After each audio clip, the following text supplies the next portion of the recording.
Yo, yo, yo, welcome to Living for a Living with your boy Joey Bradley. This week's guest I'm excited about, I'm not going to lie.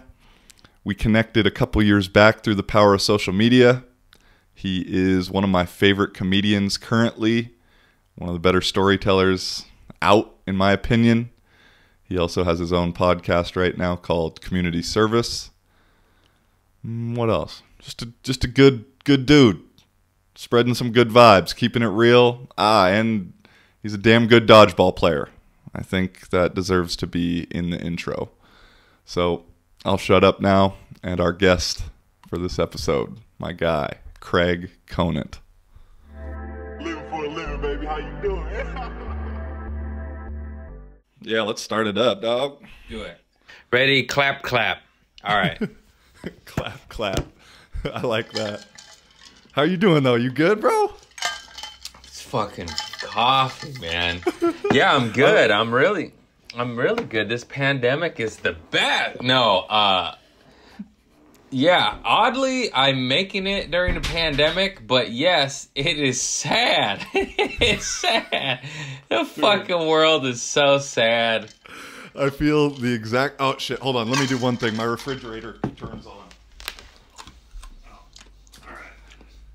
You better unplug it and forget about that ice cream then. Bro, I've done that like 5 times already. I woke up 2 days ago with my entire kitchen just flooded, and I was like, no.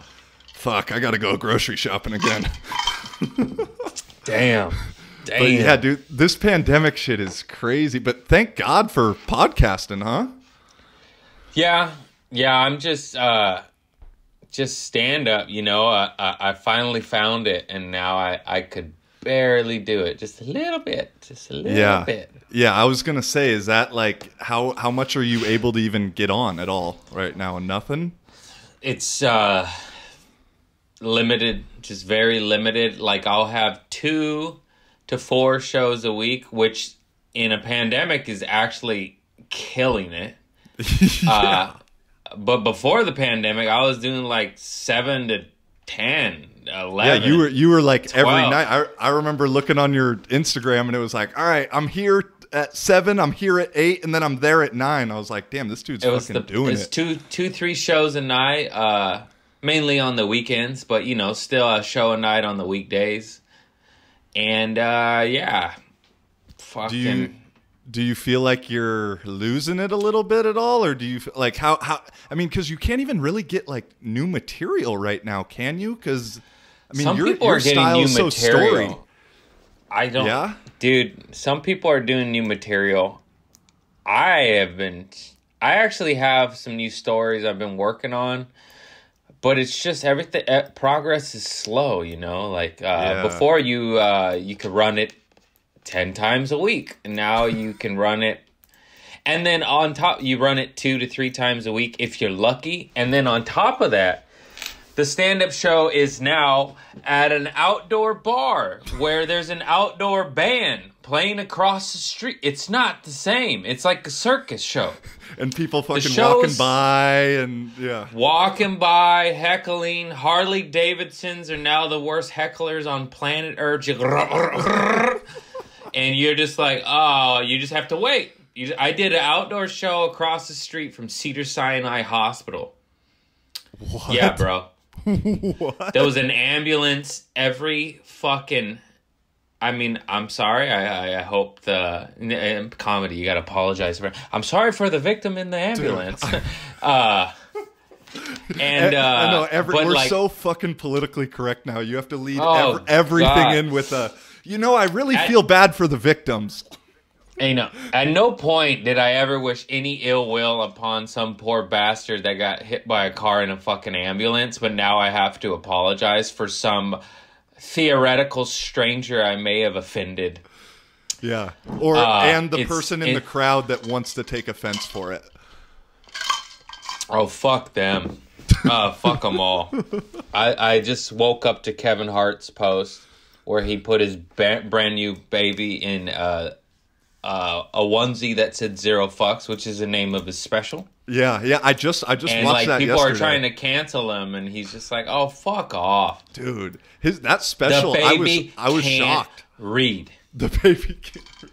No, I was shocked by his special, man, because like I like Kevin Hart going back, but I guess I haven't kept up. I haven't watched too many of his movies as of late, you know, to keep it real. And I was like, fuck it up. Let me see what he's talking about. And like the way he was coming, great, dude, that was fucking great. Awesome. He called his kid dumb, his daughter a hoe, and he brought up his affairs, and that's real. Dude, that's funny. The truth. We keep watering down and I guess the correct term is cuckolding. Okay. Is that a term? I don't. You're teaching me something today. Then I don't even know what that really means. Bro, I don't get to speak English very much to people whose first language is English. So like, you're gonna teach me a word today for sure. I believe the term is coddling. I just think cuckolding is funnier. Ooh, okay. I don't even know the technical definition. I just know it's not good. Anyways, we're coddling. Being a bitch. Being a bitch. We're generations of little bitches. Dude. And that's not good because the real world is fucking harsh. I'm not saying abuse people, but just let them experience real life. So when they go to the job and they realize they're a dumb fuck and they get fired, they don't cry and go home to mama. That's probably going to fucking, die of COVID. Oh, that's dark. That's dark. That's very dark. I'm just joking. Just joking. Dude, that's theoretical moms here.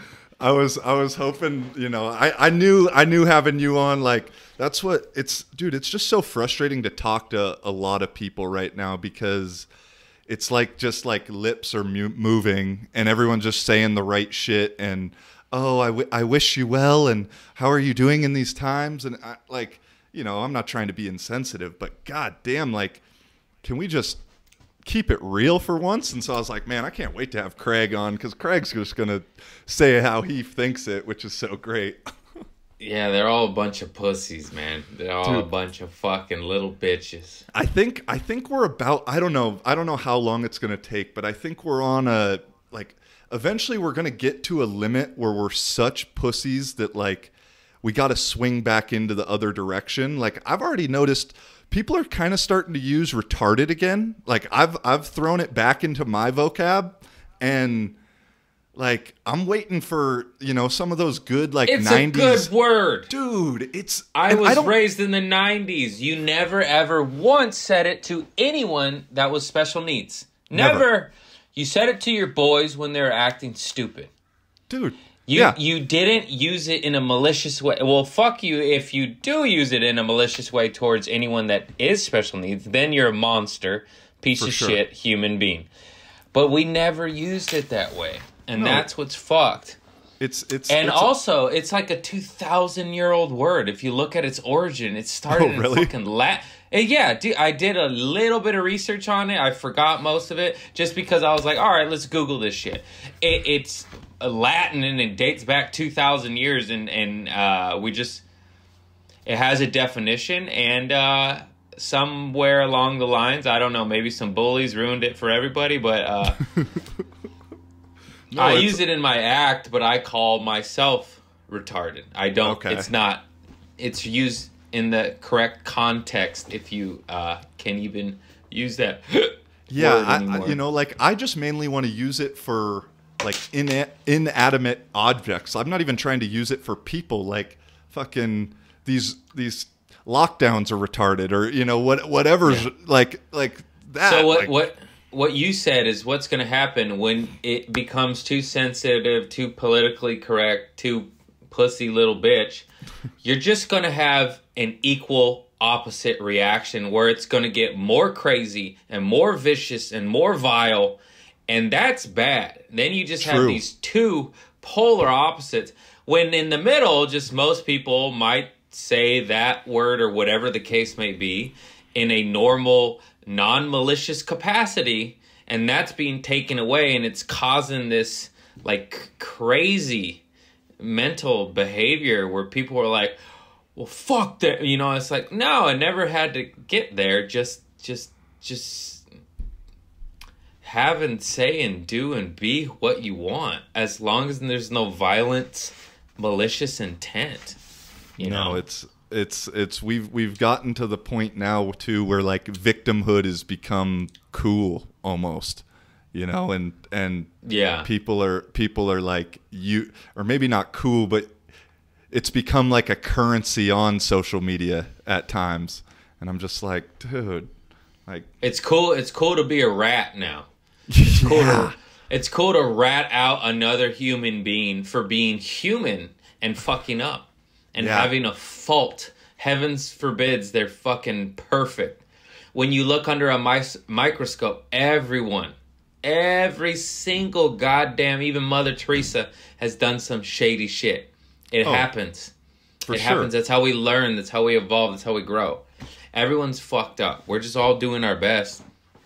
Yeah, no, and to think that like nobody's making mistakes, and I mean that's kind of a dope thing with like your entrance to the game is like you're literally like talking shit about yourself, about like all the negative things you've kind of done to like get to this point. It's like you can't fuck with me at this point because you know all my bad shit. Just admit to fucking up. It's Dude. not. It's just like, fuck, I fucked up. You I'm know? sorry. Like I'm sorry. It was me. It was me. Yeah, yeah. And it's just, I don't even know. It's a sad, weird world where people are expected to be perfect or lie and not or lie. and not be real, because no one's perfect. So they have to lie and hide, which generally, back to what we were saying before, like when you have to lie and hide, it kind of festers and it snowballs and it expands. And then that deep, dark, deviant behavior or whatever it may be gets bigger by suppressing it instead of opening up and being real and expressing yourself. Be like, oh shit, I'm a drug addict, or I'm a this, that, whatever it may be. Yeah, that It's once insane. that mask actually comes off and everyone sees it for what it is, and it's like, wait a minute, so all the time I've been fucking with you has been not real, you know, like it's just a recipe for disaster in the long run, at least. Yeah. And I was very happy to see Kevin Hart, because I am a fan of Kevin Hart, and I think he's the man. And I was tired of his Staples Center specials. I was like, bro, just go do an intimate comedy club. We've seen the fucking football arena. Go to a nice little comedy club and get a little intimate special. We know it, bro. We know you're King Kong. Okay, You're the man, dude. Like You're the man. He works his ass like he deserves everything. But it's just at Yeah. a certain point, I'm like, what are you gonna do the next one on top of the Empire State Building, bro? Like fucking just. And COVID forced him to do a little intimate baby special, and I thought it was fantastic.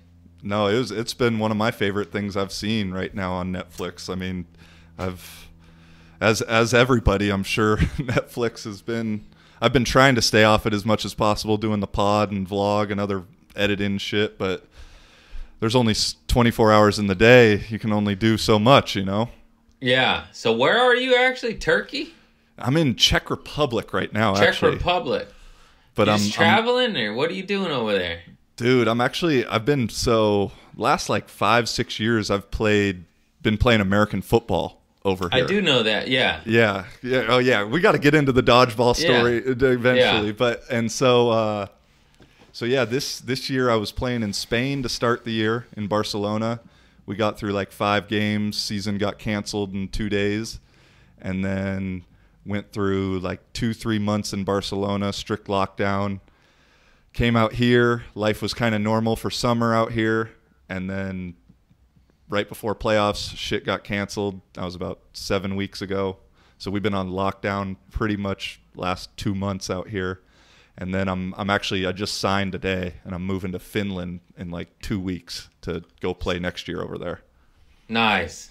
So nice, like, man. I originally planned on like asking you to do like my initial plan, because I like I think you probably agree, is like I like the in-person podcast way more just because of energy. Yeah. And I won't do Zoom. I did Zoom for Bill Burr, and that's it. I will not. It's just like, well, on top of it, I have a low budget, and then I asked my buddy to, like, Zoom is 10 times more technically difficult and 10 times more editing and etc. And it's like, I don't pay him enough money to just Zoom my buddy, you know? Right. Like, right. Okay, Bert Kreischer, you want to Zoom? We're gonna Zoom. I'll pay a little extra. But if you ain't a big dog, you know, and you're just a homie, I was like, we're gonna do it in person. And if you're not comfortable with that, that's perfectly fine. I understand. We'll wait until things settle down, and you come to my home, and we'll do it in person. Yeah. Like even Jamie Kennedy, who's paranoid of this stuff. I was like, all right, bro, how about my living room set very far apart? You can wear your mask. We'll have the windows open. And he's like, all right. And then so I believe I'm going to get Jamie Kennedy. Not that I wouldn't do Zoom for him, but like it's not the same. There's a human aspect to the, yeah. I mean, being next to the human. And so my whole plan, like with the people in the States I wanted to talk to, was like eventually do some like podcast road trip around the country. Cause I know you don't know my story at all, but I've lived in fucking California, North Dakota, Connecticut, Florida, Washington, like bounced all around. So I got kind of homies all over the country, kind of use an excuse to do a road trip. And yeah. But then as soon as I knew I probably won't be back in the States until next Christmas. And so I was like, man, I ain't got shit to do. Let's start doing some Zoom, you know, like let me adapt with the times, you know? And so it was just like, fuck it. It's time is now. Yeah. I mean, I like, I'll do it. I just feel guilty, basically, for my producer because he does all the work. And I'm like, I should pay you a little more money there, bud. It's a lot of work you just put in there. Here's an extra sweatshirt this week. Yeah. Yeah. And you normally, like, how do you normally pick your guests?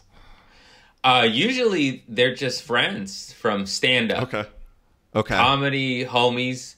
And I've kind of been asking some bigger guests or more established guests. And not that the thing is, it's like established or more famous or whatever you want to call it.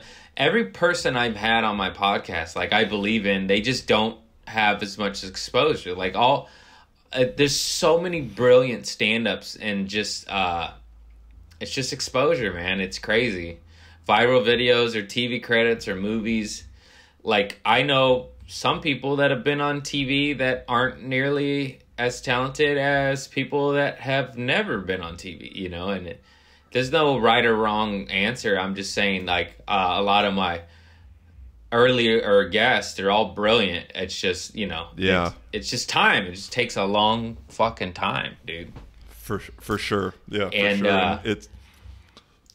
I've just been trying to level up and get, you know, not just ask any, established or famous fuck as they call them, but like people I actually have a rapport with. And some of these people that I deem as big dogs, like most of the world will be like, who? You know, because unless it's Kevin Hart or Dave Chappelle or Chris Rock, people are like, who?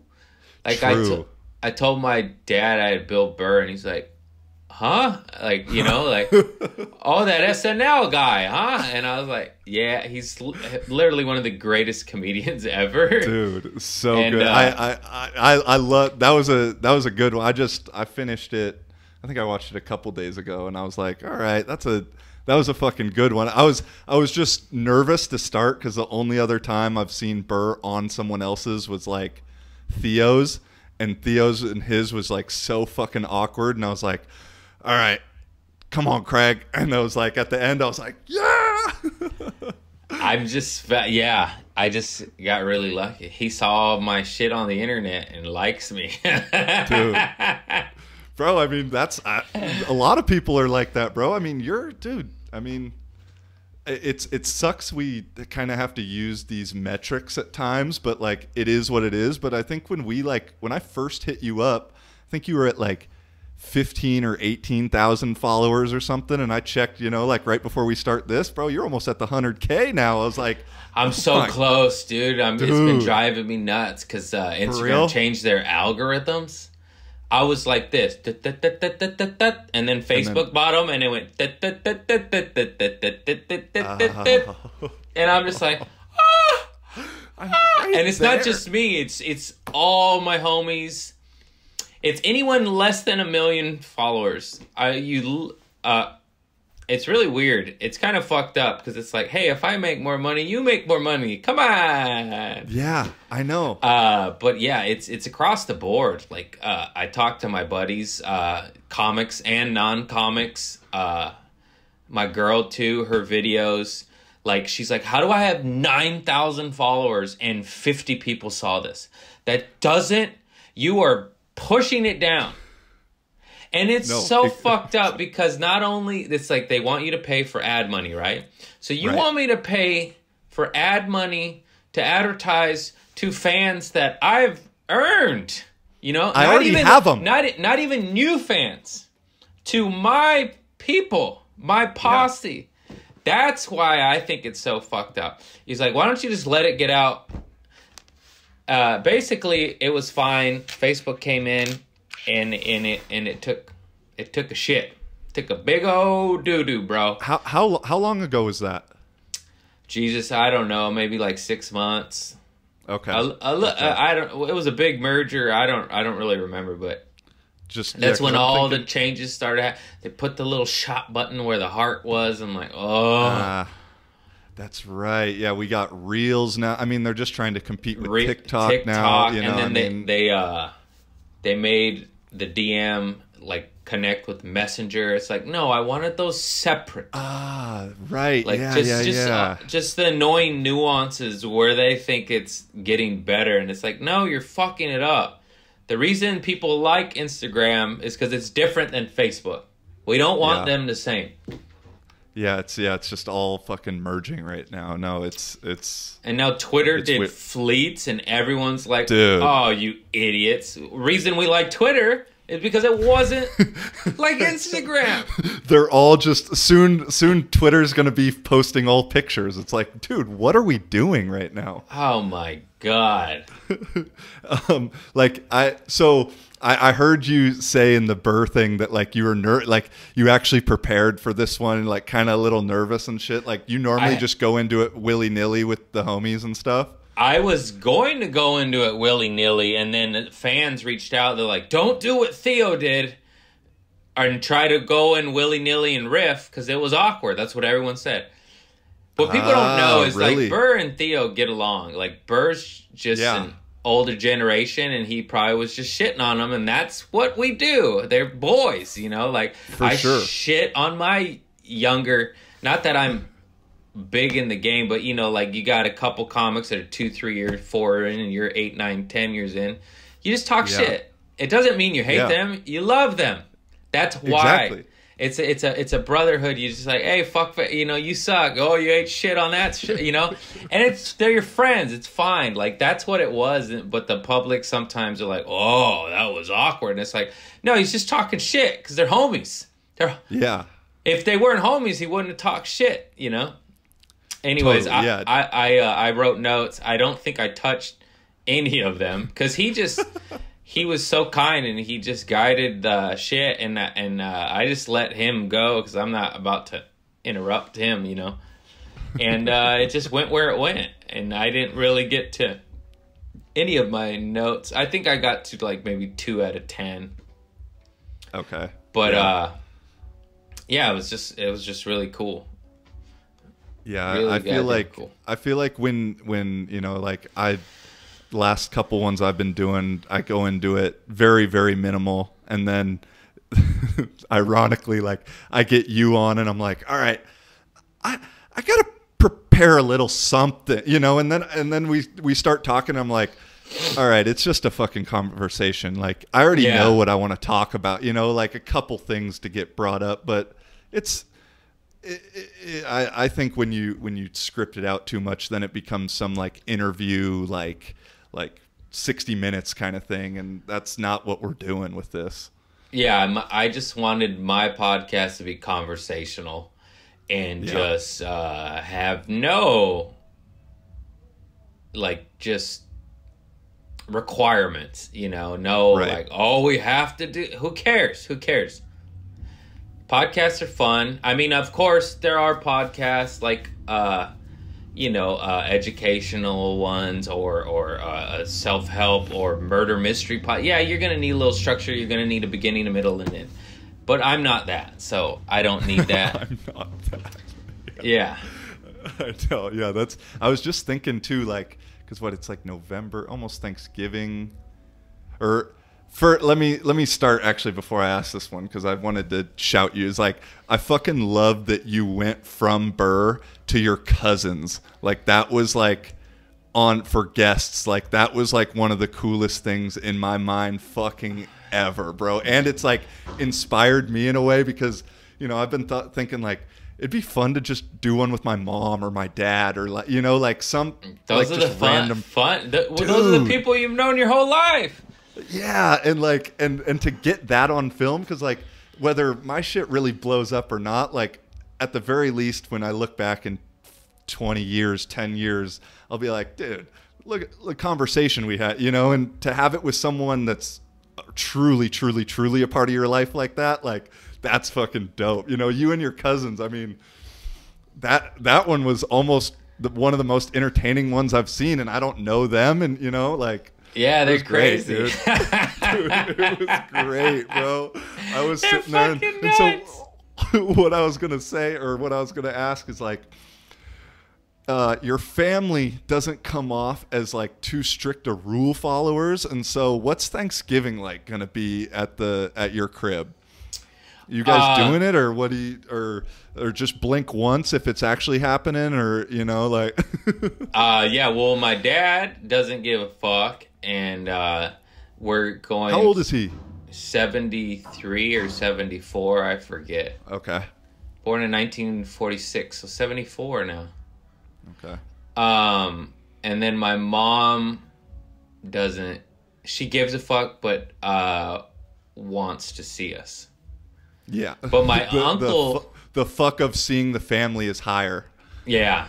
Okay. It gets to a certain point, too. I'm sure this hits close to home for a lot of people, but like in the elderly... I know my several of my friends' grandparents are like, I'm old, I'm gonna die. I rather take my chances seeing my grandchildren as opposed to in solitude.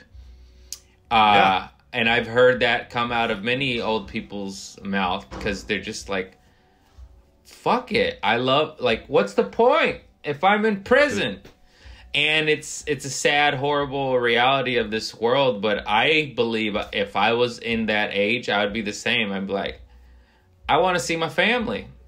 If they kill me, they kill me. And it's, I don't want to put that on them, but it would be worth it for a few more moments with my family than living alone in solitude and not having my family.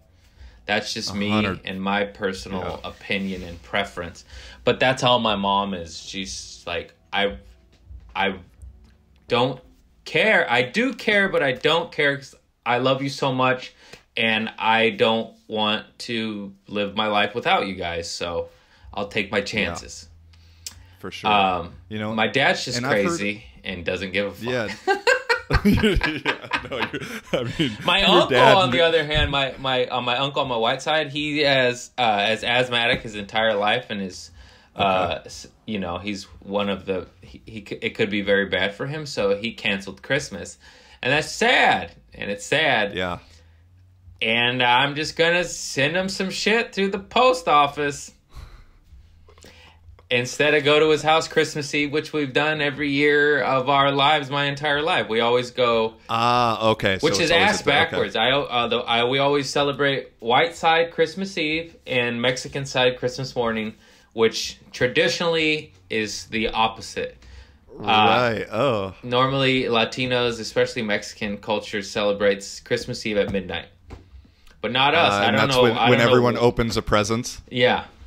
too. And Yeah. Okay. I don't know why we just never went that route, because my Mexican side's like, they're fucking Mexican, you know? And I know I look, I say that because I know I look so white, you know? Do you speak Spanish? No. No. It makes me sad. It makes me sad. Yeah. I've told the story a bunch, but not on here. So, like, when my grandparents came to America, you know, in the, Jesus Christ, I don't even know when. I should know this. I think in the 40s. Okay. You know, they're old, 30s or 40s. But they were poor, and they're Hispanic, and they were in America. America, whether you like to believe it or not, tends to be a little bit racist. So some historical context is So, you know, they dealt with racism and being poor and growing up in the projects, and they kind of tried to hide it, like and then their children hide it. Yes, my mom's fluent in Spanish, but in school, you know, it was looked down upon, as opposed to now it's like, oh no, you're bilingual, you're more intelligent. And so even some of my aunts and uncles that are first generation, 100% Mexican, born here, aren't fluent. Like, yeah, they speak Really? it, but, you know, not like, bam, you know? Yeah. Not super they fluent. Can't just. My mom's the only one that's 100% fluent. Like my aunts and uncles, they just got whitewashed. They got Americanized. It was hidden. It was suppressed. And I've said this too, but it's kind of funny that I look so white, and also a lot of my Mexican side looks pretty white, and a lot of my aunts and uncles, or some of them, kind of hate white people because of, you know, being fucking bullied and picked on and called a wetback and a spick in the 60s. They have a little like, fuck you, white boy. You know what I mean? Yeah, that kind of carries over a little bit. Yeah, for sure. And it's just funny because, not that they hate white people, it's just like there's something there. And it's just funny to me because I'm like, you look white. Yeah. Oh, shit. Yeah, I had Spanish. I thought I lived in Spain for like, what, 7, 8, 9 months, and I was like, okay, I'm gonna go in. I lived in Portugal for 2 years, my first spot in Europe, and took classes while I was there. So my Portuguese is like decent, pretty solid at this point. And so like I'm like, okay, Spanish, Portuguese, pretty similar. I'm gonna go to Spain, be, you know, pretty surrounded by it. I'm gonna have to learn, but I fucking hate the Spanish. What accent from Spain, Spanish accent, where like, you know, they'd say like Barcelona, like all the C's are THs. Yeah. And it literally made me like not, and as a whole, generalizing here, but the Spanish are a little egotistical, kind of. They're a little hoity-toity. They are. A little bit. They think they're pretty fucking cool. Man, you go to Mexico, it ain't like Spain, bro. No, not at all. It's Not fucking awesome. And so, yeah, dude. And so when it's true, you know, it's all right. No, so when the Spanish were taught, I was like, man, fuck these guys. And then I ended up dating a chick from Venezuela, and so I was living with like the Latin American, you know, and met a couple Mexican homies while I was out there. I was like, man, this is the Spanish I'm trying to speak, you know? And yeah. Like, we took, I think I had Spanish in high school. But like, man, you know, Spanish in the States is just bullshit. Like, yeah. We were fucking with the teacher as much as possible, and so there's just no carryover from, you know, those 2 years of Spanish are just wasted. Of, you know, although probably was high for most of the time too, so I don't even know, you know. But yeah. I wanted to get into it, and then Spain was like, nah, I'm good on that. And so I got back, or I was talking with a friend, and they're like, so your Spanish pretty good now? I was like, nah, no. Yeah. I was fairly, not fluent, but I took 2 years, maybe even 3 years in high school, and I retained a lot of it. And then my mom would take me and my sisters to Mexico to visit family, and so we'd go. Sick. Maybe not every year, but every other year. But we go to tourist vacation maybe once, and then Mexico City to visit family. So Okay. I got to speak in it, man, and I was fucking pa pa pa pa, and I was when I get drunk. I was like almost fluent, and everyone was like, "Wow, Philip knows Spanish." Is my middle name. They call me Philip. And yeah, then, I noticed that on the pod. I was like, "Who the fuck is Philip?" All right, I forgot to tell people that. And then over the years, you just lose it, man. I'm like, what does that mean again? Like, bebida, soda, café con yo leche. quiero.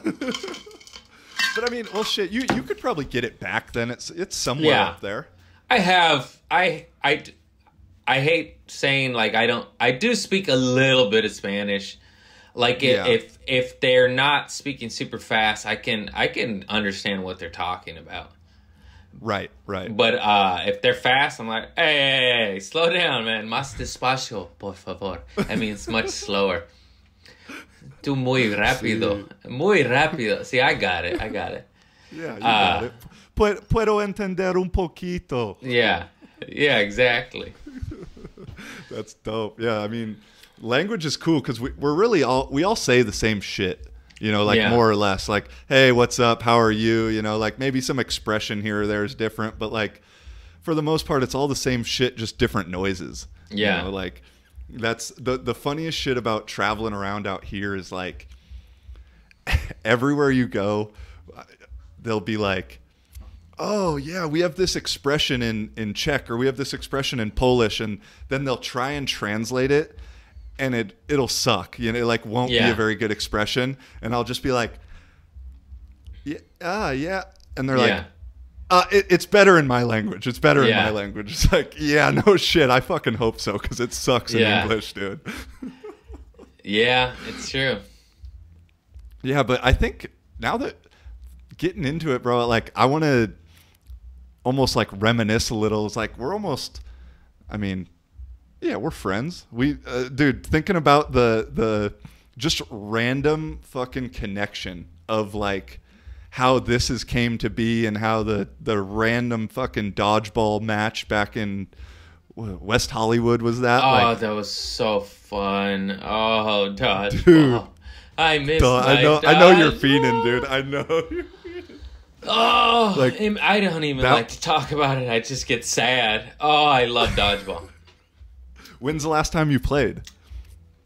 The pandemic? January? Like, no. We shut down in March, so. Okay. March. Damn, April, March. Oh. Wow. Oh.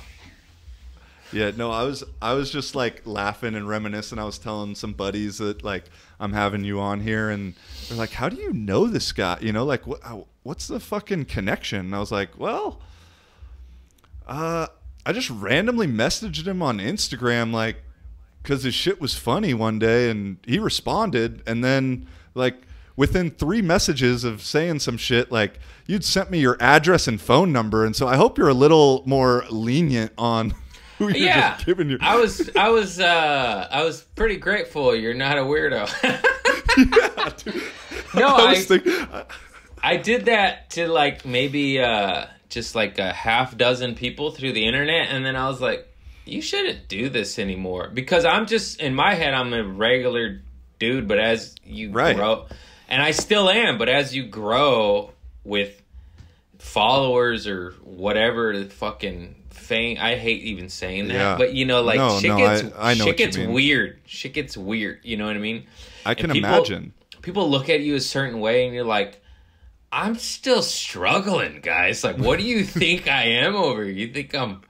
It's bizarre how many.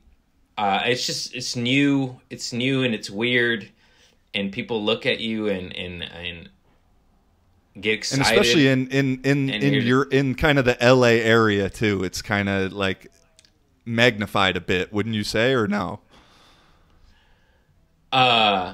In LA, no, No, because there is so many like mega fame, real fame. It's maybe not so much, but if like somebody runs into me on the road and they know me from the internet, they think I'm famous.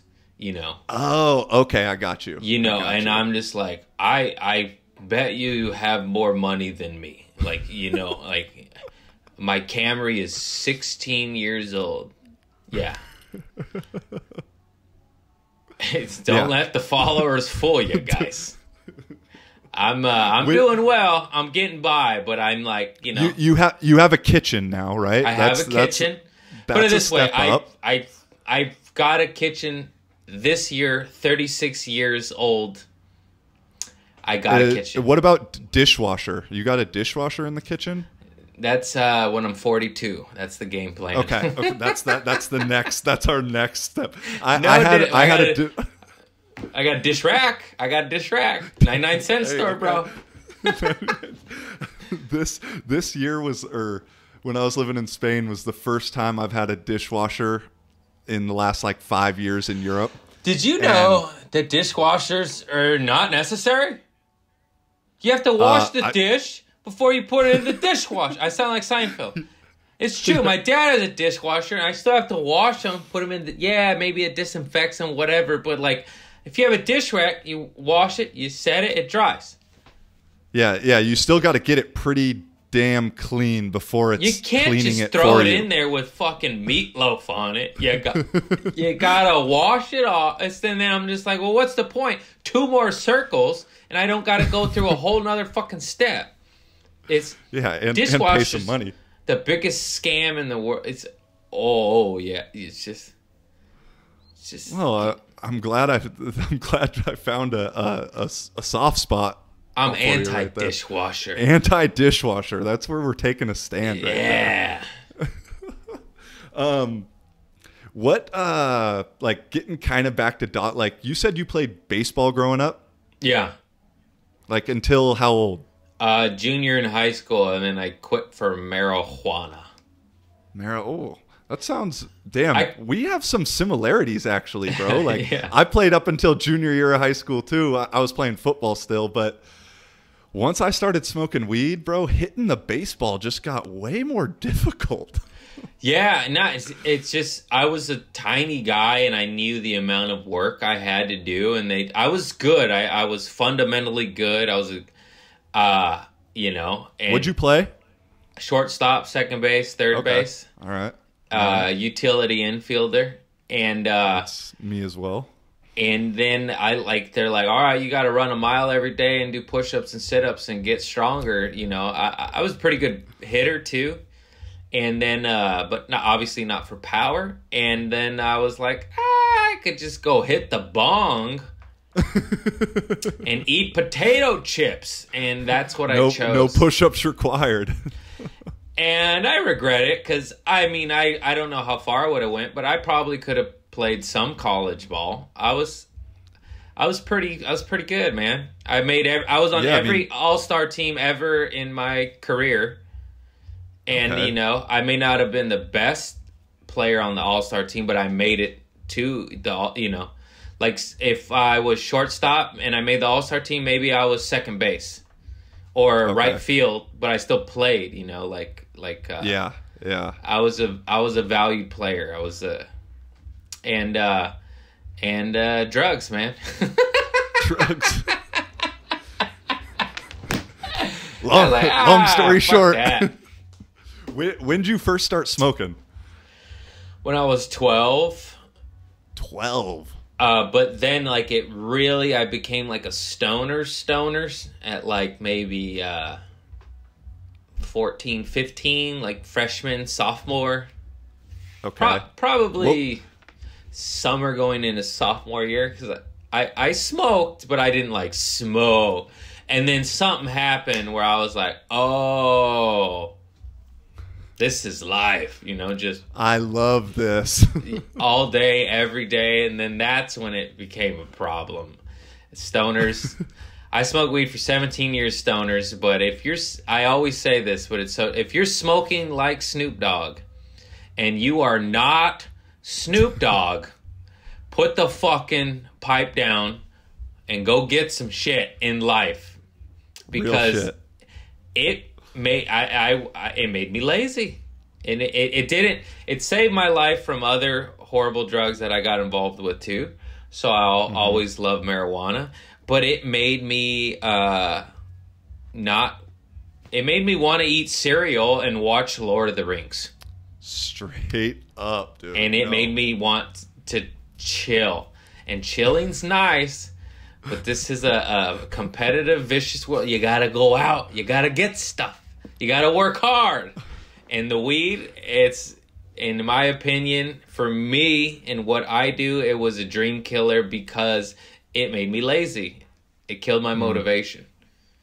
It made the simplest tasks difficult, you know? Like, I couldn't do it. Yeah, for real. No, dude, I relate completely. I about the same, started smoking like sophomore year or right before sophomore year. And then my ooh, I love this moment was I broke my collarbone in football sophomore year. The senior who had the car was like, I mean, I was already smoking, but we used each other. I had a connection in the hood. He had the car. So we were always, hey, what's up, coach? All right, we're out. And then, so that was, then I pretty much was heavy smoking for 12 years, up until maybe like a year and a half, 2 years ago. But I was able to always, like, scholarship athlete, like, did solid in school and all that stuff. But then to what you said is like, after I checked those boxes off, nothing, dude. Like, nothing. That's good. Like, if in a perfect world, if I get all my shit done, all right, done. Now let's smoke a joint. But I would just wake up and take 2 bong hits of OG Kush. And then I'd fuck my day up. And I'd be like, I was the guy, I was like, oh, I gotta wash 4 dishes. Let me take a bong hit. It's like, you don't, you could just wash the dishes. You don't have, I just like to get fucked up. And that was my problem personally. Like, I couldn't do anything without, going to go outside to check the mail. Better take a bong hit. It's like, what? Dude, this is, I worked at Trader Joe's, as you know, when I was a stoner too, as well as sober. And I would smoke before I got to work, smoke on my first 10-minute break, smoke on my lunch break, smoke on my second 10-minute break, smoke as soon as I clocked out in my car before I drove home, which was 7 minutes away. You know what I mean? That's fucking... That's the best one right there. That's not I need necessary. to smoke before I go home, yeah. You can't wait 7 minutes. And then I would smoke more when I got home. And I'm just like, oh, it's dumb. It's dumb. Not only is it dumb, it defeats the purpose of actually enjoying your high. You know what I mean? Totally. I would just smoke so much to where I couldn't even tell anymore. And then I got into wax and then concentrates, which makes your level even higher. And then I have to eat edibles just to feel high. And I was then it's almost like being sober is actually being high because it's different than what your normal state is. Yes. It was bananas, bro. I remember eating hash oil edibles and going to work at Trader Joe's, knocking over olive oil displays and wondering why. Be like, over there. He's fucking me. Just high. Too high. And you've been sober, what, 7 years you said? 7 years? 7 years. 7 years. That's nice, man. Yeah, I'm like slowly, like for me, like I've been having a desire to do a podcast or a vlog or some kind of creative type of shit for a long time. But as we just talked about, once I checked a couple boxes off, then I wasn't doing anything else. And so I got out, I finally was like to the point where, don't get me wrong, it's fun, but it kind of becomes unfun at a certain point, and then the guilt you put on yourself for not doing some shit Yeah. trumps the fun the little fun that it is. And Not so, everybody is like me or you. Like, some people can smoke Right. and get everything done. They're fine. Go smoke. Puff, puff. But Yeah. I was not that. It sounds like you were not that. I feel like most hardcore stoners are not like that. And I'm just like, dude, like, also too, you when you just don't do it in such volume, you just enjoy it more, you know? Yeah. Do you have any buddies that like you didn't smoke with, or that were kind of like looked at you, that weren't stoners in high school, and then maybe in the like once it became legal, like kind of got into like have the pen? Like, I have a couple buddies who fucking used to make fun of me. Oh, you fucking stoner. And now when I go back and see them, like they're literally like on their pen like 24/7, and I'm like, oh, what a Yeah, little those are called turntable. those are called pussies and posers, you little bitches. We were OGs down from day one when it was illegal, and you go to fucking prison for that shit. Oh, now it's Straight legal. up. Oh, no, you got your little pin, your little pussy pin. Get a bong, be a man. Get arrested like a real Get motherfucker, all arrested. right? Go to jail for a joint because of stupid laws. Man's law, Oh. not God's law. God made You- that plant for us. I know you've been arrested, but was it for weed? How many times for weed or anything? Because I got a decent arrest story myself. My arrests were for something else. My arrest was for throwing firecrackers at police officer on horses, and the one before that was a possession of a lethal weapon, and wow. the other one was just a drunk tank, just running and Okay. from the police, shit-faced.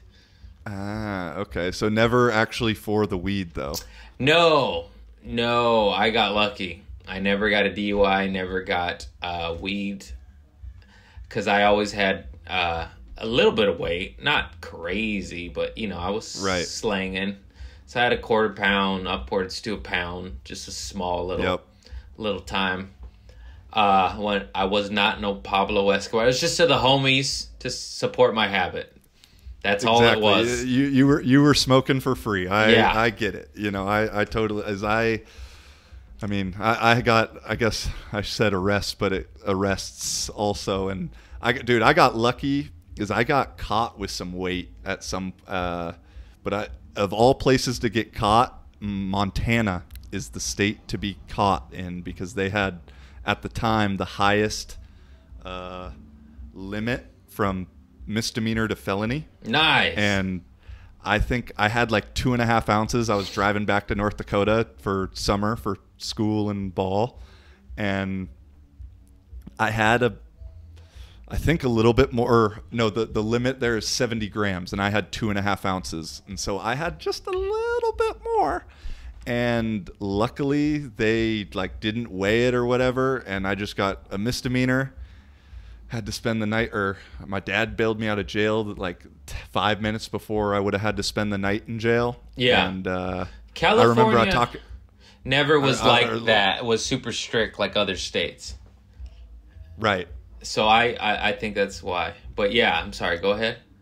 Montana. Oh, yeah, and I remember I was talking to the lawyer. I was like, "Hey, could we fight this? Because like I totally got bullied into getting my car searched. Like it was a illegal searching or whatever." Yeah. And he goes, well, if they want, they can like weigh it out if we go to trial, and then they could end up charging you with a felony for it. So it might just be better to take the miss. I was like, okay, yep, let's just sign that. Let's well, we can take that. That was 8 years ago, 9 years ago. That's long in the past now, So like that was yeah, that's so rough. scary. I just remember hearing like horror stories in other states where like a gram can get you sent to prison. And in California, it was definitely illegal, but it never was like that. Like, I believe we Right. were one of the first states to have medical marijuana, but you had to have the license, and if you didn't, you still could go to jail, but it was like misdemeanor shit. And in order to go to like jail, you had to have like pounds, you know? So if you had under an ounce, it was like almost a ticket, or just like overnight. It wasn't like ever horrible like where I hear like in Texas or even Nevada. Nevada's legal now, but back in the day, Nevada was a felony. And the reason it was no matter what, a joint felony. It was because the gambling commission or whatever, they didn't want anyone stoned, because they associated stone with sleepy and not wanting to gamble. So they're like, okay. So back in the day, cocaine was actually less harsh than weed in Nevada. Because they're like, coke keeps you up, makes you gamble, keeps you drinking, keeps you gambling, lose your money. So, like, it was still illegal, of course, but it wasn't as harsh as marijuana laws. And then eventually they're like, why don't we just bring the stoners in, bring everybody in? You know, that's why Vegas has, like, so many conventions. Cowboy convention, fucking Mexican Raiders, this, that. Hey, come in. They got a sock convention in Vegas. Everything. Dude, they got everything. Bring them in. Gamble. Give us your fucking money. So they finally got hip with it. But I remember smoking a joint in Vegas like as a teenager and being like super scared because hearing all the horror stories. It didn't stop me, but I was just like, Jesus, you drove it across state borders. You fucking smoking it. It was so crazy because I would be so scared. And then I would get drunk and then I'd just smoke a joint walking down the strip. And I was like, you were petrified 2 hours ago. Now you're shit-faced. You're just like, fuck you. Fucking alcohol is the true devil on this planet. Oh, my God. Is that what, like, the alcohol's, like, what made you want to get sober, pretty much? Like, that's, like, the main thing from just that. I mean, I know you dabbled a little bit, but it was alcohol. The booze led to about 97% of my bad decisions. 97%. The hooch. What was your drink? Whatever. What wasn't was the question. I mean, I like beer, but I was a vodka soda guy. I was a whiskey ginger guy. Whiskey. Just, I wasn't no fancy drunk. Jameson is, you know. Okay. Good old Jameson. Yeah, just whatever, really, but mainly vodka, whiskey, or beer. Okay. But if it was wet, I was drinking it. At first, I started off with tequila, and then I drank a whole bottle at like 16, and then obviously puked my guts out, probably had alcohol poisoning, and then never touched it again. Because it was the one. You know, you always have that one. I remember 10 years after I puked off tequila and drank a whole bottle of Jose Cuervo at like 16. I'm not a big guy. Worst. Whoa. Anyways, traumatized from that night, like a decade later, my sister gets me a shot of Patron. And I was like, I can't. I was like, it's been a decade. It's been Right. I probably can do. I wasn't drunk yet. I maybe had one beer. Took the shot. Fucking vomited it out, like not drunk. It was like, ugh! I was like, it's been 10 years. I can't even do it. And then just went to vodka soda and was fine. Yeah, no, I mean, it's weird how there's something up there that's like, no, nope. we don't fuck with that more. That's how I am with calamari. I got like food poisoning from calamari when I was like 12, and in Vegas of all places. Now that I think about it, that makes sense. Too far from the ocean. Yes, and I haven't. I think I've had it one time, but it's like, nah, there's just something that's not right with it. It's your human instinct. It's like, no, I remember that. We almost died, you stupid motherfucker. You put that down. Yeah, exactly. And like, so I guess maybe I don't know how sobriety works and all that, but like nothing. Like no, like nothing. Nothing. Nothing. I started microdosing maybe like 3 weeks ago or some shit. Okay. Oh, fucking LSD? Or shrooms? No, just mushies. Oh, mushy. Okay. Just because I always knew I wanted to. I didn't want to for a couple of reasons, because I wanted to stack as much time as possible. It was sobriety, as I knew if I'd done it earlier, I might like use it as an excuse, to go back to old ways. And also too, like I am getting more fans and followers that say I'm an inspiration for sobriety, and I didn't want to discourage them.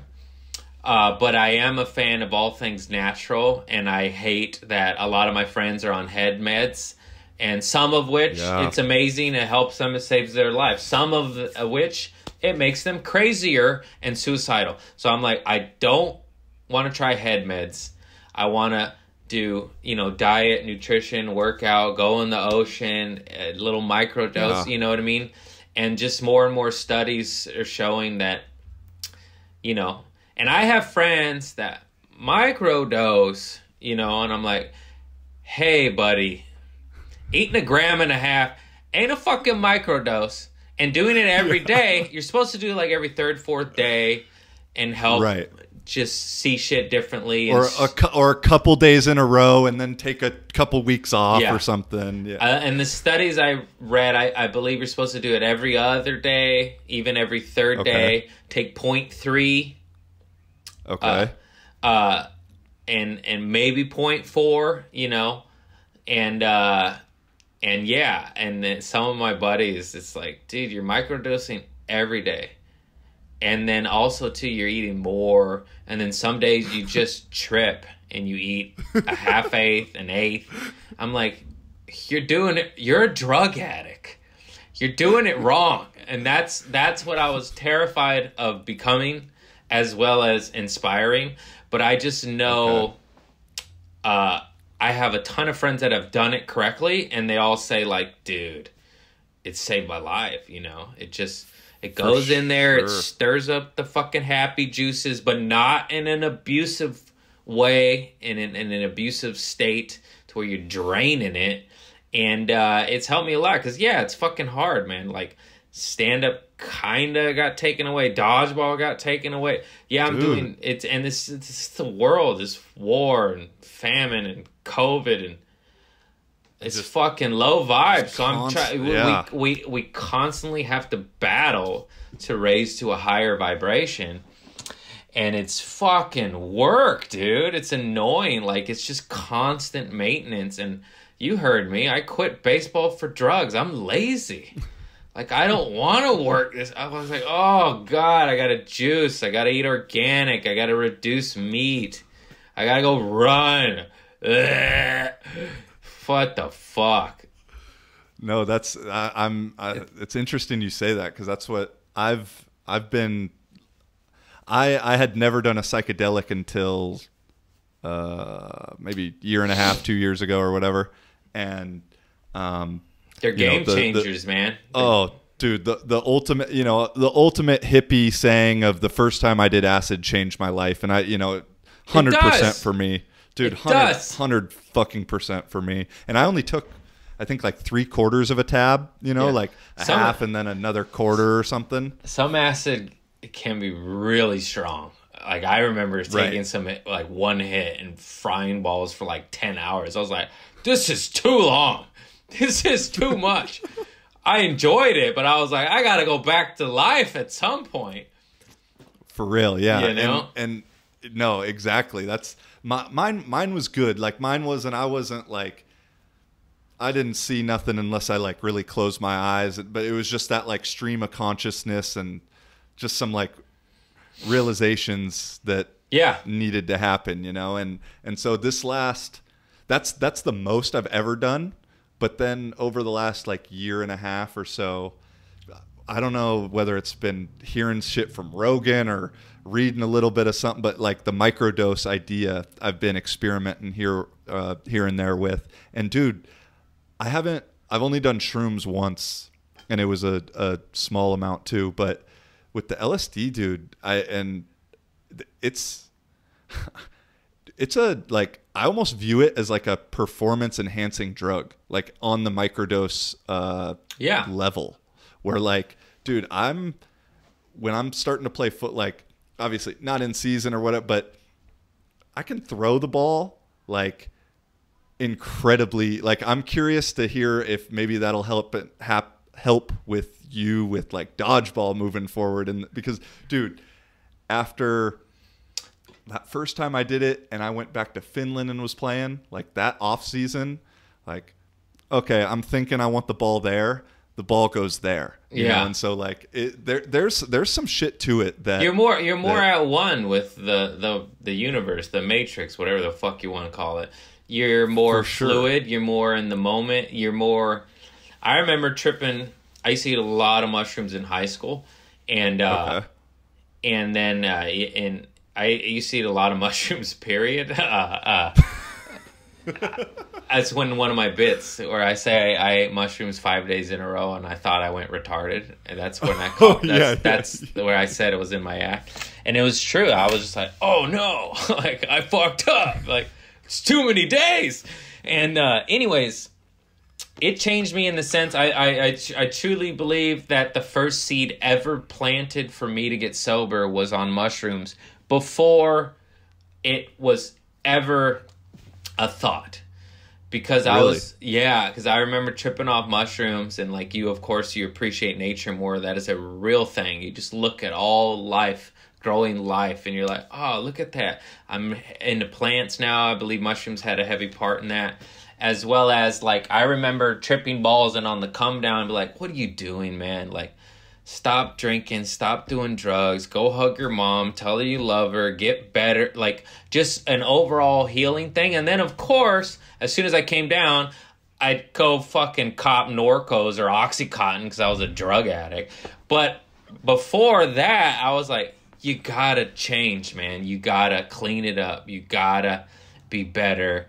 You gotta be kinder, you know, and that was started to happen every single time I ate mushrooms. Like I'd have these revelations where like, put that shit down, bro. Like, what are you doing? It took me years because it's just a process. Unfortunately, sobriety is an annoying, long process to realize. You're like, oh, it's me. I can't have anything. I abuse it. I love it. I'm the problem. The common denominator. It's me. So, but yeah, those were early seeds. Like, I must have been like fucking 22. I don't even know. Okay. Where I was like 21, 22. I was like, I gotta get sober. And then 7 years later, it finally stuck. But it was a reoccurring theme in damn near every time I ate mushrooms. If it was just mushrooms. Now, of course, I'd get shit-faced at the bar, do coke, eat mushrooms. Not thinking about that. God. That's just a good time. That's just a... That's a cackle night. That's not so much spiritual. That was my favorite. Get shit-faced and then eat mushrooms. Just laugh. Really? Oh yeah, bro. Wow. Yeah, I mean, like I'm, you know, because of my little experience with it and like all the homies that I've talked to, you know, like this conversation is pretty typical amongst people that have done it, I feel like, you know, and then you talk to somebody that's never done it, and I used to feel the same way before I looked at them like, oh, I don't want to go crazy or whatever, and it's like I'm trying to, in a way, almost like normalize the conversation a little bit about it because it has this like weird stigma, you know, that yeah, it's a little bit of a rebirth. Yeah, you just kind of come out slightly different, and not in a negative way. I know I look and sound like a druggie, but if you're a fucking pencil pusher, you just try it one weekend at Joshua Tree, you're gonna come out a little bit better. Yeah. Eat the right amount with the right amount of people in the right environment, and it'll just click. And if you do go down a bad trip, sometimes that's good, you know. For real, yeah. Seeing the monsters in the what per se, the monsters in the couch or whatever. Yeah, sometimes, yeah, and that's what that whole ayahuasca tripping in Peru with the shamans is supposed to be like. Right. It's such a bad, horrible experience that you have a near death experience. You shit and piss. That there's a rebirth, and you come out a new person, a better person, and that. Like, it's like if you can go through that, you can get through. You look at other struggles in your life, you're like, oh, that's nothing. You know? For real. Have you, do you read much? Like, there's a book called Lessons of Don Juan that you would like big time, like about this dude who, it's kind of like, it's nonfiction technically, and he like goes and becomes homies with some like Mexican, shaman, I guess I'm probably using the wrong words, and the dude takes him through like all the different medicine man kind of ceremonies and stuff, and like it's I'm not a big reader by any stretch, and it was like one of those where I was like just couldn't put it down because it's a good one. Yeah, I'll check it out. I read a little bit. Yeah, but I'm trying to get more into it. But I gotta do it more. It's good for you. Boring. It's I like the audio books. Yeah. Once you can get into it though, it's not bad. But yeah, is when you said being Mexican and liking psychedelics, it's a good one that it'll at least pique the interest in terms of subject matter. You know. Yeah. That's one of the last. See, I read 1984. Oh no! I'm just flexing. You mean the nonfiction autobiography of our world right now? Exactly. Wake up, people! Wake up! Dude, go read some fucking Animal Farm and George Orwell and this we're shit in is 1983 scary. right now. I know. And you talk about it, and they think we're nuts. I'm like, are you fucking blind? My uncle, my crazy tweaker uncle, said they're going to chip you. We all were like, you're nuts, man. They're going to fucking chip us. They're going to chip us. They're going to... And then they say, we're nuts. I'm like, you're fucking dumb. You're nuts. And then I ain't taking no goddamn completely chip. around. No, I know. What? Dude. They're already doing it. It's crazy. I thought it was fake. I thought it was bullshit. And then you're like, oh, Jesus Christ. These motherfuckers are getting RFID chips, whatever the fuck they're called. The little hand. Yeah. No, thank you. Here, let me pay for that real quick. I know we're already chipped and it's in the phone, but I could handle this. I don't want this. For real. I don't want that. Everybody says that, and there's still, at the end of the day, you can technically leave that chip at the house when you go out in public. You know, like, and Black Mirror, that bro. Still needs to be every episode of Black Mirror is going to happen. I am terrified. We're being conditioned completely, dude. Like, my God, these people. And then they look at us like we're nuts. I'm like, no. You're nuts. This is not natural. Go eat some fucking mushrooms, stick your dick in the soil, and come back to me. You'll be like, no, I don't want no chip. I don't want no. What's in that vaccine? I'll wait. I'll just eat organic and exercise. Yeah, I'm right now trying to. My dad's like 78, 79, and he owns a business, and he's like trying to retire, but he just doesn't really want to. And I'm like, dude, let's get a little like farm out in Portugal or something, you know, just in case some shit goes super south, like we got somewhere to run or, you know, whatever. And then if not, you know, I'll take care of it, you know. Yeah. But that has crossed my mind. I'm like, oh man, I wish I had a little plot of land with some organic produce growing and just an escape, a little natural spring water.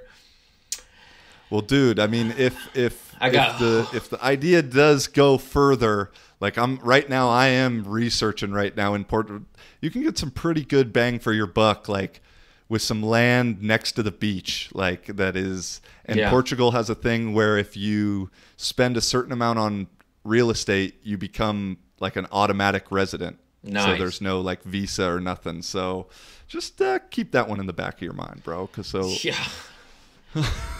hopefully we don't need to, but I don't want to do that. I don't want to think that. I just know it's getting a little weird out there. How many more freedoms Dude. we gonna get up, motherfuckers? How many more Yeah. things we gonna sign away? FEMA, it's Patriot it's Act. it's really scary, the amount of what scares me the most is just like I hate being told what to do, and it trips me out how many people like appear to love being told what to do, you know, like that's where I get so mind fucked with what's going on right now. Is like, even if it's something I want to do, if you tell me, hey, go do it, I'm almost like, man, fuck you, I don't want to go do that, you know, just because you said it. We got curfew here in LA, 10 p.m. Yeah, I know. Talk about George Orwell. Curfew. We have my- curfew. Bro, I've been at 9 p.m. curfew the last 7 weeks. I was over at my boy's house. Like, I listened to that curfew better than when my mom gave me curfew. Yeah. That was for sure. But Hey, no, it's I know the joke's been done 50 million times, but it's like, what? COVID goes to bed at 9:15. for real. COVID goes to bed at 10 p.m. That's when it goes away. Oh, okay. Or the whole masks while you walk to sit down, and then once you sit down at the restaurant, you're good. You know, it's like, oh, if it's what the JP Spears guy's just been killing it with all the like, you know, parody stuff. Yeah. And I was like, okay, if COVID can't get you while you're sitting, then what about people in wheelchairs? Like, they're just immune? Like, Yeah. if you just like roll your ass around, like you're just good, or what? You Dude, know, these like, motherfuckers are wearing masks in their car with the windows rolled up. I'm like, bro, you're in your car. It's like wearing a mask in your home. It's like, get out of here. Okay, if you want to wear the mask in public, I get it. Play ball, be safe, help right. stop spreading the germs. Awesome. But like, some of these people are wearing it like at the beach, in like near the ocean. I'm just like, just take it off. Just get God's wee wee up in your shit. You know what I mean? Like, For real. Come on, we're at the ocean. I know. I'm the guy now. I'm always just like, still my nose is just poking out, and I'm just breathing it in. You know, like I don't know. It's strange, but no. With curfew, I almost made the joke to start. Was like, well, I know I could have asked if you were free after 10 p.m. to do this, because I know you would have had to be home, but I refuse. I refuse to obey. I go on a walk at 10:10. I'm crazy. Yeah, dude, that's how it was in Barcelona in the beginning. That first wave, it was like one of the worst hit spots. Worst hit meaning like not that many people actually got it, but bro, you walk out, you were only allowed to go to the grocery store, and like the people at the grocery store would say, hey, make sure you keep your receipt, so if the cops stop you, you have evidence that you were actually at the grocery store. I was like, wouldn't this bag of fucking groceries be evidence that I was at the grocery store? The frozen peas that are still frozen. You know what's crazy is, in reality, okay, like maybe if their theory is the bars, you know, the restaurant serving alcohol, it stops late night drunk behavior. That's their right to do whatever they want. But also what they don't take into effect is, if there's a curfew, you have to get everything done before that. So there's going to be more people out, more people. Let's say you got to walk your dog, you know? Some people walk the dog late at night. Now they're going to do it earlier. Now there's more dog walkers. Now there's more there's more people cross-content. It's like, you're going to make more people frantic and in a rush and more busy during these certain hours, and more contact, as opposed to if shit was 24 hours, it's less busy, less contact. Obviously, not all businesses can be open 24/7, but it's like I don't see the logic in this. And then if you're that against bars, then just shut down the fucking bars, which I don't think that should be allowed either. But if that's your argument, why don't you just shut down the pubs? Every alcoholic's like, oh, fucking kill this hippie. Yeah, no, I'm glad you said that, because I mean that's exactly how I feel, and I'm getting like tired of saying that and then getting looked at like either one, you're crazy, or two, like somehow it's like if this has become your opinion, if you have that opinion, then you like want people to die, or like you don't care about people. That's what's frustrating. It's like, no, I just don't swallow everything the government shoves down my fucking mouth. For real. You know, you're allowed to question things. Be like, why do you get half my money? Do you need half? Why do you get half? How about, okay, if I'm giving you half, what do I get? What am I getting back? How come I can't get through to unemployment if I gave you half my money to pay for unemployment? How come I can't get my money back? I can't get a hold of you. Right. Yeah, no, there's some shit that just doesn't make sense at all. I mean, I feel like the theme of 2020 is like it only makes sense if it doesn't make sense. You know, it's like this government gave us $1,200 to I still haven't gotten mine, damn it. They gave us $1,200 to survive which turning out to be a year-long pandemic. Yeah. It's $100 a month.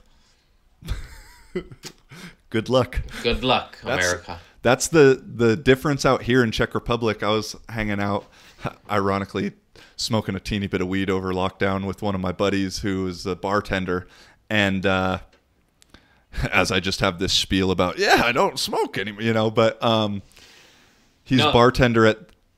I was going to say, if anything this pandemic has done is made me go like, maybe I should smoke weed. It's like, there's nothing to do.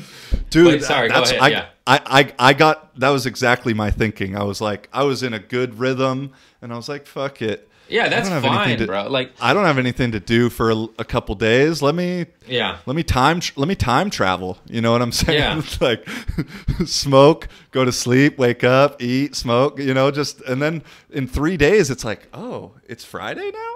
Oh, okay. Yeah.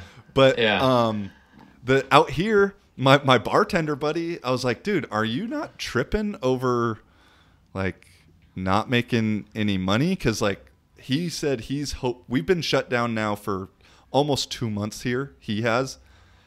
And he says if he's serving by January, he'll be happy. And I was like, are you just good on money or like what? You know, I know cost of living's cheaper out here, but he's like, no, I get 100% of my salary from the state or from the country. And so like some of these people, like for us being... No, for us being so rich and great and whatever, like we are screwing ourselves, dude. Oh, I know. Dude, and then if you talk about it, you go, you're not American. Get out of the country. I am American. Why can't I have my money back? That sounds American to me.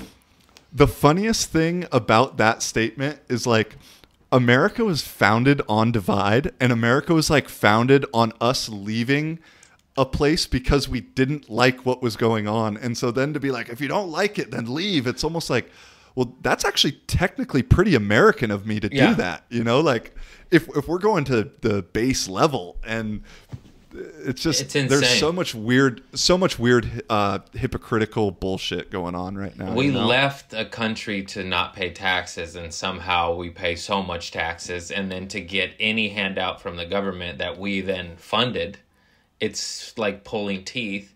And in other countries, they have free health care and get all of this, and it's fine. It's fine. Yeah. Here's what will solve most of the world's problem. Every single government does something right and something wrong. Get them all together, cherry pick all the right things, and then do it. And then you just like, oh my God, my tooth's fixed. It's fantastic. Holy shit, we don't need 2,000 nuclear warheads. Who would have thunk it? We don't need... Why do we need 2,000 of them?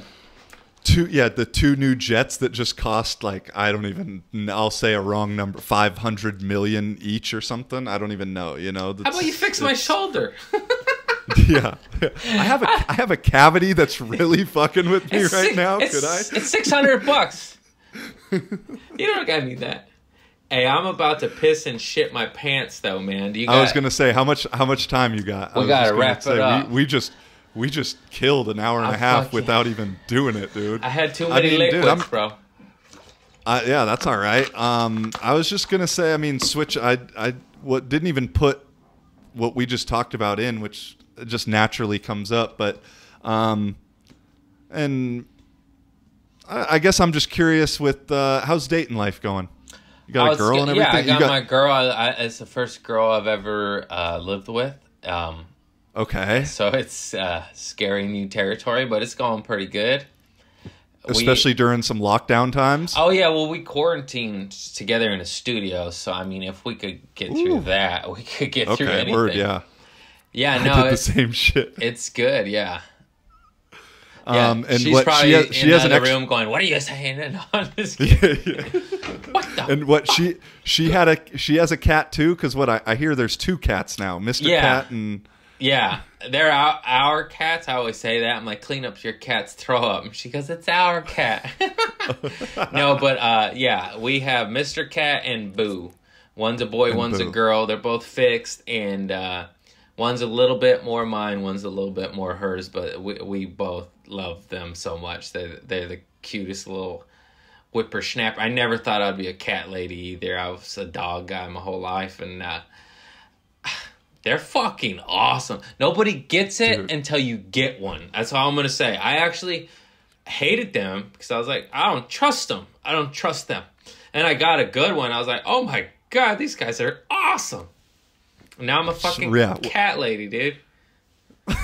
when you get a good one, it totally, I agree. It's a game changer. Some cats suck. Some fucking dogs suck. You know, some people suck. You know, like I tell you what, I hate the little lap dog that dog go fuck himself. I like a big Labrador that licks my face. You know, I want to it's exactly. Sure. Alrighty, man. Well, I'll let you go shit and piss. And dude, I really appreciate no coming problem, on man. Thanks for having me, man. Tag me up in this shit. I'll reshare it and everything. No doubt, bro. And then hopefully whenever I get back into the States or shit, you ever want to come out to Europe, we can do one of these in person or some shit. I'm down. I don't know if I'm allowed to travel yet, but I'm down. Until I get my brain chipped by the fucking feds. On that note. All right, brother. Beautiful. I'm going to email you this audio. Brother. Thank you. Peace. Awesome, man. Peace. Much love, bro. Living for a living, baby. How you doing?